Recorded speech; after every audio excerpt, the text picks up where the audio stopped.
Well, there is an element of irony and humor, maybe, in today's gospel reading that I think is easy to overlook without zooming out just a little bit to the narrative context. This dramatic confrontation in the temple likely occurs just the day after Jesus and his disciples had gathered with countless others who had journeyed back to Jerusalem for the Festival of Booths. This was a huge festival for the Jewish people and was considered a pilgrimage festival, as many would travel a long distance to gather in the temple for worship.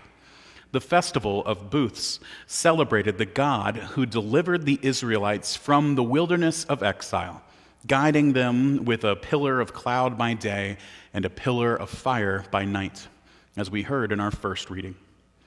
The people would gather in this time of worship and set up a booth or tabernacles or tents to stay in for the days of the festival, remembering that the Lord provided for them as they wandered, and the people lived in these kinds of booths. But one of the dramatic highlights of this event was the evening time celebration of light, where the priests would light massive oil lamps elevated high over the temple, with thousands of wicks in each. Recalling the pillar of fire that guided them by night, the temple would become a beacon of light, burning brightly, lighting up the whole mountain, and it could be seen for miles, in an experience of light, the likes of which would be unheard of in the ancient world, which lacked electricity. This was, quite literally, the brightest nights of the year for all of Israel. It was spectacular and awe-inspiring. So our scene unfolds the next morning, where Jesus says, "I am the light of the world." Maybe I'm just a nerd, but I kind of find that funny.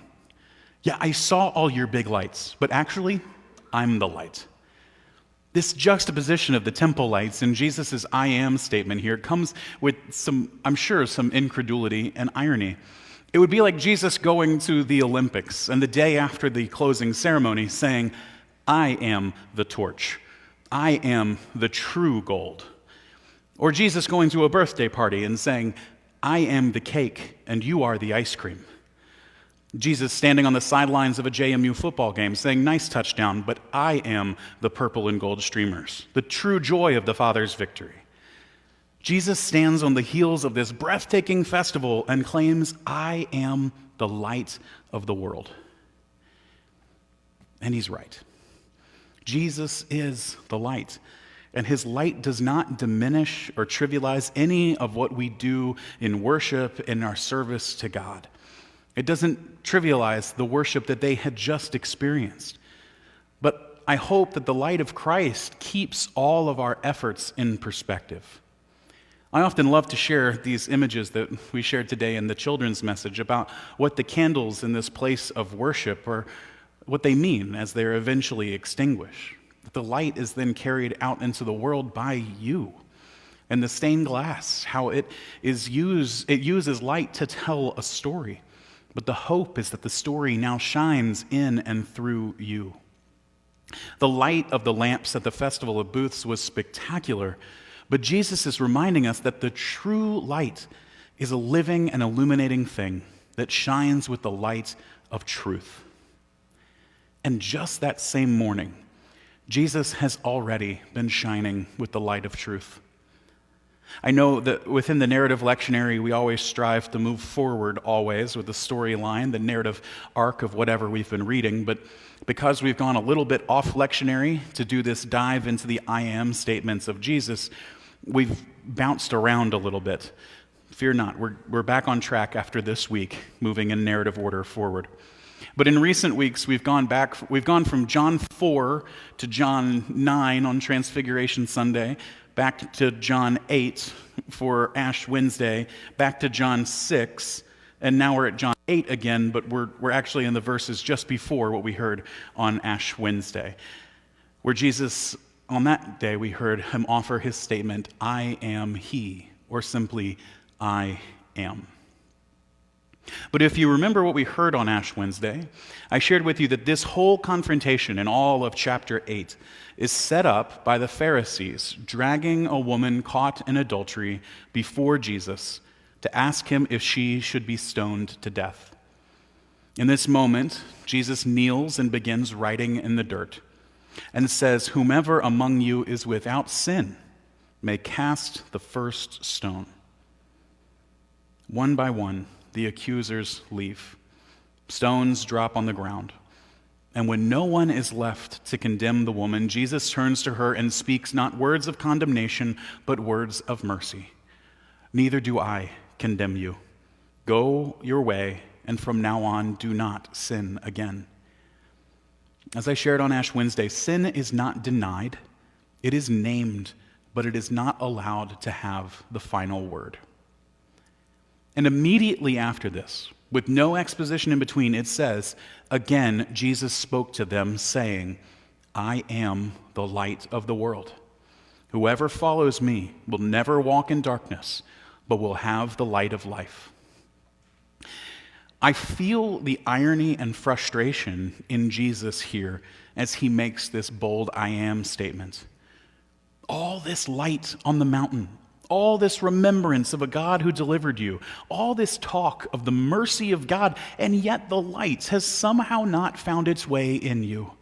Still, your darkness drags this woman before me, looking to sow more darkness into this world through her blood poured out. But I say to you, I am the light of the world. I will shine on you until you can see, until you know the light of life. In the face of all the pain that we experience in the world around us on global scales and deeply personal scales, Christ calls us to shine, because whoever follows him will never walk in darkness, but will have the light of life. But that doesn't seem to matter to the Pharisees as they hear it, because they're looking for a technicality to catch Jesus in the wrong. They say to him, "You're testifying on your own behalf. Your testimony is not valid." But Jesus says, "I don't need your arbitrary rules for establishing validity. The Father testifies on my behalf, because that is the very nature of the God who I am revealing to you.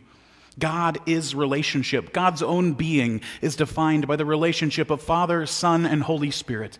The very existence of God is an embodiment of relationship, but you cannot see that because you're so devoted to being an island, an individual, so absorbed in your own needs and desire for power that you cannot see our shared humanity, the shared humanity you have with all around you. I am sharing this life with you that you may understand, that you may believe, that you may have the light of life and illuminate the world with truth, mercy, and grace." See, dear friends, this is where I have to admit to you my own humanity and my own limitations as I proclaim this story among you. I hear sadness and frustration in the words of Jesus as he shares what it means to be the light of the world. And maybe that sadness and frustration is actually there, but I'll admit to you, I can't tell. Perhaps I'm hearing just my own sadness and frustration today. I don't feel like any of us needs a theological degree to stand up here and point to the world today and lament over what is darkness and yearn for light. Our nation has once again embroiled itself in a conflict in the Middle East.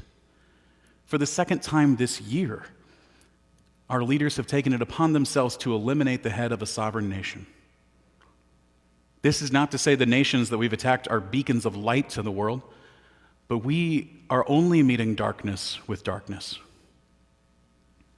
And as the joy and laughter of children playing at my daughter's birthday party yesterday still echoes in my ears, I read the reports of how one of the first strikes that our military made in Iran, with their supposed precision and efficiency, was to bomb a girls' school in southern Iran, killing 121 girls and teachers.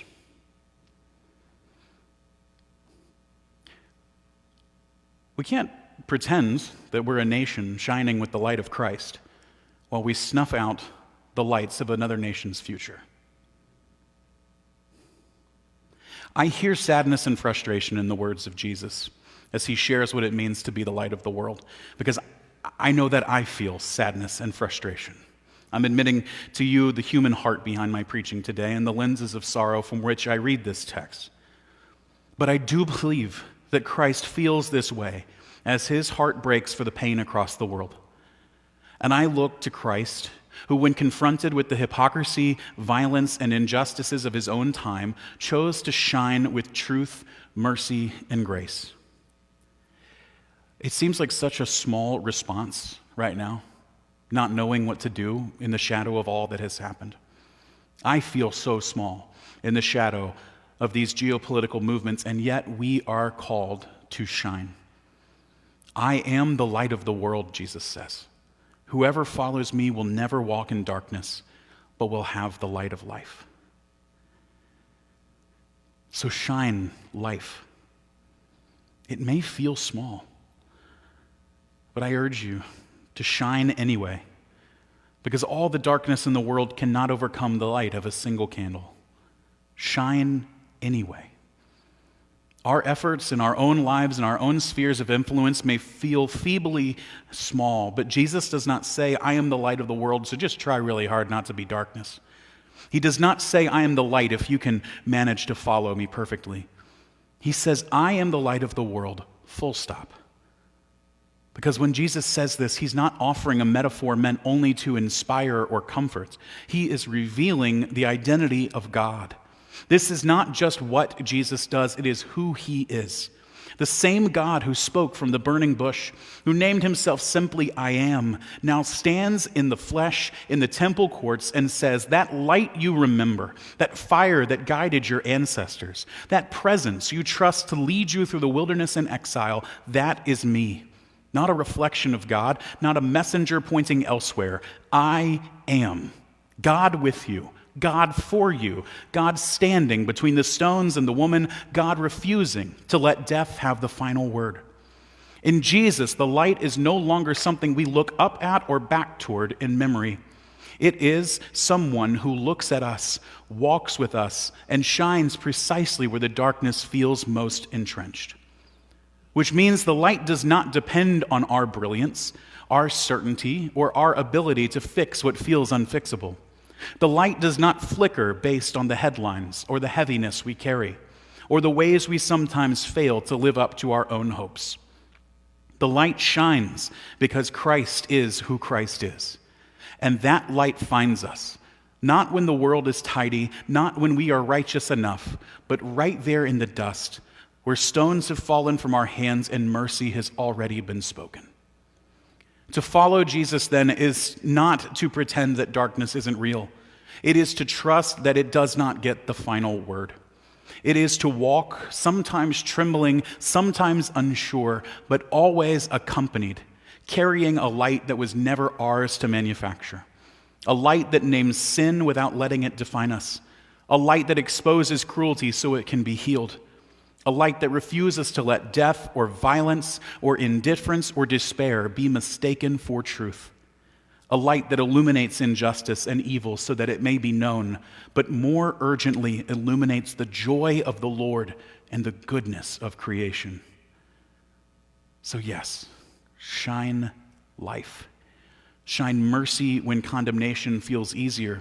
Shine truth when lies are loud. Shine compassion when the world rewards cruelty. Shine hope when hope feels naive. Not because you are the light, but because you follow the one who is. And then, I believe we will find the promise is true. Whoever follows me will never walk in darkness, but will have the light of life. Thanks be to God. Amen.